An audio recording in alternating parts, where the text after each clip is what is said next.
ಹೊನ್ನಾವರ ಹೆದ್ದಾರಿಯಲ್ಲಿ ಮಳೆಯ ಪರಿಣಾಮ ಗುಡ್ಡ ಕುಸಿತ ಆಗಿದೆ. ಗುಡ್ಡದ ಆ ಮಣ್ಣನ್ನ ಸದ್ಯ ತೆರವು ಮಾಡಿದ್ದಾರೆ ತಾಲೂಕು ಆಡಳಿತದ ಅಧಿಕಾರಿಗಳು. ಮಳೆಯಿಂದಾಗಿ ರಾಷ್ಟ್ರೀಯ ಹೆದ್ದಾರಿ 206ರ ಬಳಿ ಗುಡ್ಡ ಕುಸಿತ ಆಗಿತ್ತು. ಹೊನ್ನಾವರ ಬೆಂಗಳೂರು ನಡುವಿನ ಸಂಚಾರ ಅಸ್ತವ್ಯಸ್ತವಾಗಿತ್ತು. ಸ್ಥಳೀಯರ ಸಹಾಯದಿಂದ ಸದ್ಯ ರಸ್ತೆ ಮೇಲೆ ಬಿದ್ದಿದ್ದಂತಹ ಮಣ್ಣನ್ನ ತೆರವು ಮಾಡಲಾಗಿದೆ. ವಾಹನ ಸಂಚಾರಕ್ಕೆ ಅನುವನ್ನ ಮಾಡಿಕೊಡಲಾಗಿದೆ.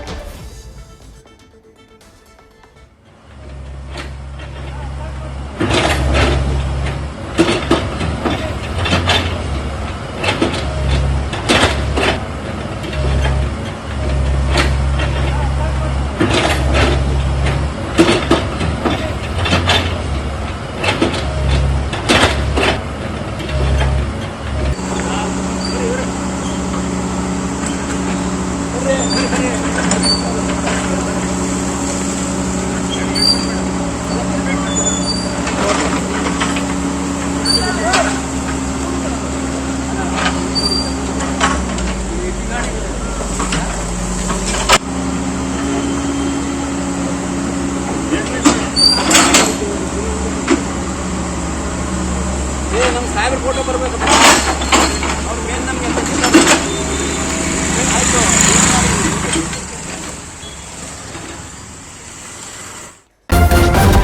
ನ್ಯೂಸ್ ಫಸ್ಟ್ ನಿರ್ಭೀತಿಯಿಂದ ನಿಮ್ಮ ಪರವಾಗಿ.